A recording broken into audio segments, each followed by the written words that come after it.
여러분 안녕하십니까? 여수 MBC 뉴스 투데이입니다. 오는 10월이면 사상 최초로 우리 기술로 개발된 우주 발사체가 고흥 나로 우주센터에서 쏘아 올려집니다. 현재 엔진 연소 시험이 한창인데요. 누리호가 발사될 제2 발사대 등 우주센터 2단계 개발 사업도 마무리 단계입니다. 김주희 기자입니다. 고흥군 복내면 나로 우주센터. 올해 10월과 내년 5월 한국형 발사체 누리호의 2차례 발사를 앞두고 발사체 1단부 엔진 4기의 종합 연소 시험이 본격화하고 있습니다. 지금까지 누리호는 170여 차례의 엔진 연소 시험을 거치면서 엔진의 신뢰성을 높여왔습니다. 최근에는 각자 실험을 거친 4개의 엔진이 모아진 상태에서 30초 동안의 연소 시험도 성공적으로 진행됐습니다. 항우연은 다음 주 100초 연소 시험을 통해 엔진의 내구성을 테스트하고 다음 달 중에 1단 추진체의 산화제와 연료를 모두 소진하는 연소 시험을 진행할 계획입니다.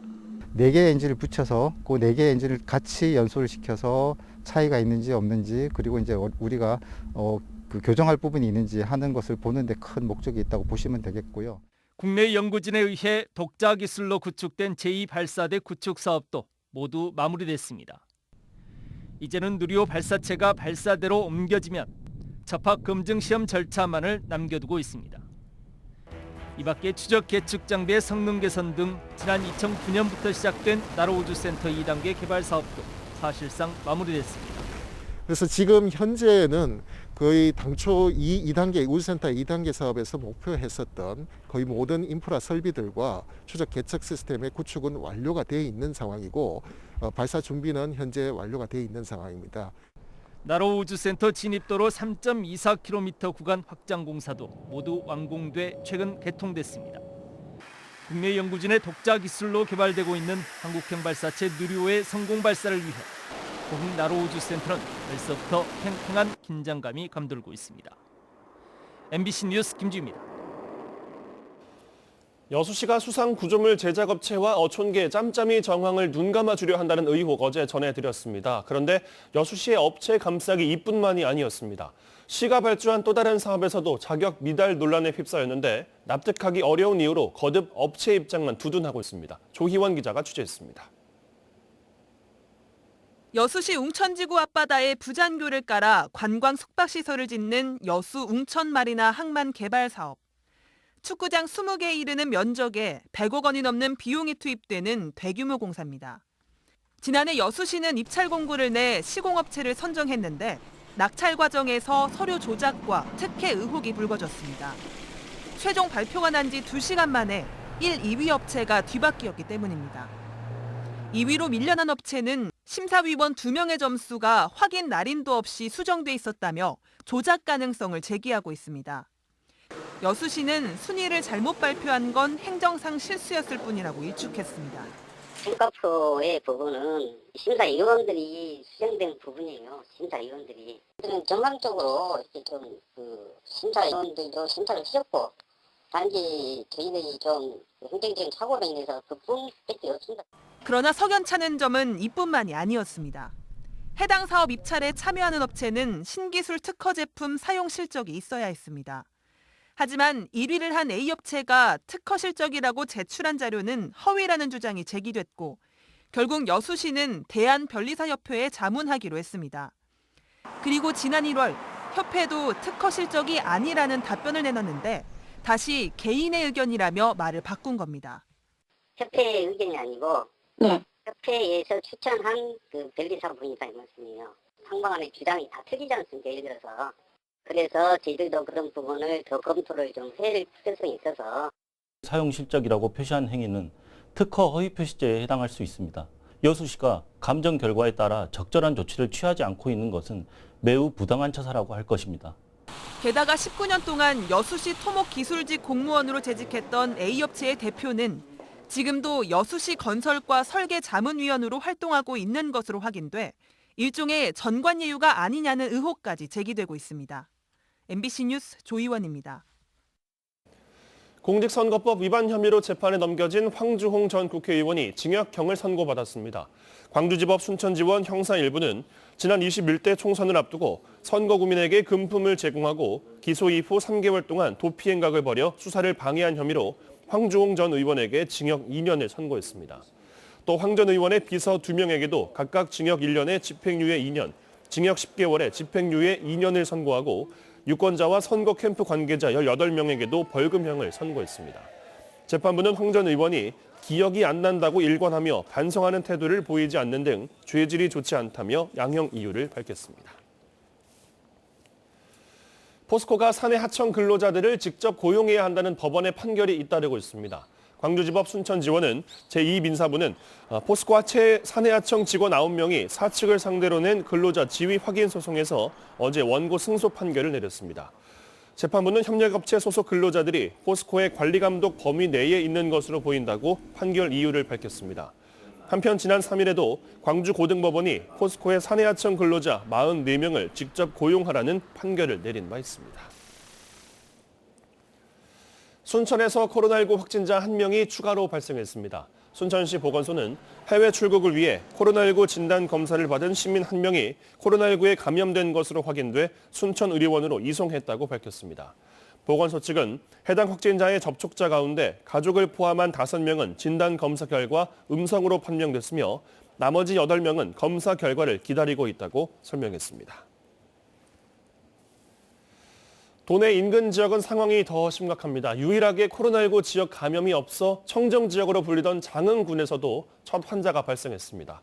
신안과 무안 지역의 확산세도 심상치 않은데요. 전남의 누적 확진자가 800명을 넘어섰습니다. 천호성 기자입니다. 장흥 첫 코로나19 환자인 60대 여성은 장흥의 한 재가복지센터 소속의 요양보호사입니다. 요양보호사들에 대한 장흥군의 전수검사 과정에서 확진됐는데 설날 광주에서 온 자녀 가족을 만난 뒤 증상이 시작됐던 것으로 알려졌습니다. 확진자와 밀접 접촉한 32명은 진단검사 결과 전원 음성 판정을 받았지만 동선에 포함된 마트 손님 등에 대한 검사는 계속되고 있습니다. 코로나19 유행 1년여 동안 청정지역으로 남았던 장흥에서 확진자가 발생하면서 읍내 거리는 부쩍 한산해졌습니다. 아니요, 아침에 들었는데요. 방송에서도 들고 사람들한테 통해서도 들고 그랬는데 너무 놀래가지고 깜짝 놀랐어요. 그래가 장흥군은 코로나19 추가 확산 방지에 총력을 기울이고 있습니다. 마을 경로당, 읍면 복지회관, 게이트볼장 등 체육시설 및 공공시설에 대해서 당분간 연장해서 휴관 조치함을 알려드리니 신안군 지도읍 침례교회발 집단 감염에 이어 무안군 해제면에서도 일가족 5명이 확진되는 등 전남의 누적 확진자 수는 800명을 넘어섰습니다. 무안 일가족 확진자의 경우 지도읍 교회와는 접점이 없었던 것으로 확인돼 새로운 감염고리가 될 우려도 커진 상황.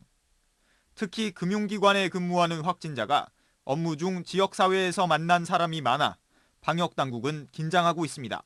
이번 상황이 4차 유행에 굉장히 중요한 길목이다. 그래서 이런 부분에 대해서는 선제 검사라든지 또 앞으로 발생된 지역에 대한 검사 규모를 확대해서 설 명절 이후 코로나19 확진자가 다시 늘어나면서 지역민들의 불안감은 커지고 있습니다. MBC 뉴스 천호성입니다. 순천 신대지구 초고층 오피스텔 건립과 관련해 학교 시설 부족에 대한 우려가 높아지고 있습니다. 순천 신대지구 비상대책위원회에 따르면 현재 도교육청이 과밀 지역이라는 점을 인식하고 있지만 학교 증축이나 신규 부지 확보 계획이 아직 추진되지 않고 있습니다.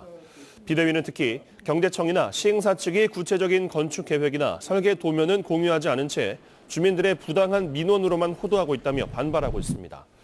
광양만권 경제자유구역청 조합회의는 최근 임시회에서 학생 배치 계획 등을 종합적으로 판단해야 한다며 허가 절차를 중단해야 한다고 촉구했습니다. 여수시가 웅천지구 신규 분양 아파트에 대한 불법 거래 전수조사에 들어갔습니다. 여수시는 지난달 중순 전매 제한이 풀린 신규 분양 아파트를 대상으로 분양권 다운 계약 등 부동산 실거래 위반 여부 등을 집중 조사할 예정이라고 밝혔습니다. 여수시는 이를 위해 지난달 분양권을 거래한 60여 명에 대해 금융 자료를 제출할 것을 통지했으며 탈세 정황이 확인될 경우에는 경찰과 세무서에 수사를 의뢰할 방침입니다. 여수 문수청사 입주해 있는 부서들이 국동으로 이전합니다. 여수시는 오는 27일부터 4일 동안 문수청사에 있는 8개 과를 전남대 국동 캠퍼스에 마련된 임시 별관으로 이전한 뒤 다음 달 2일부터 업무를 시작한다고 밝혔습니다. 한편 여수시는 문수청사 부지를 매입해 시청자 미디어 센터와 청년 커뮤니티 센터로 활용할 계획이지만 청사 별관 증축 문제와 맞물려 관련 예산은 반영되지 못한 상태입니다.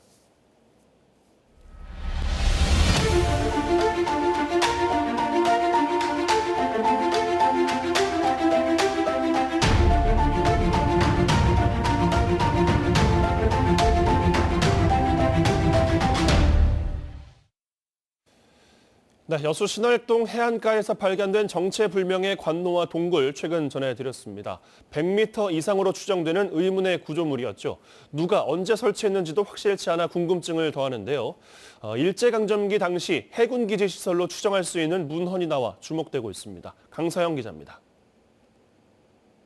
관로를 수십 미터가량 지나자 사람이 서서 걸을 수 있을 정도의 넓은 굴이 나타납니다. 여수시 신월동의 한 공사 현장에서 발견된 구조물의 내부 모습입니다. 구조물 안에는 알 수 없는 장비와 모래주머니 등 사람의 손길이 닿은 흔적도 보입니다.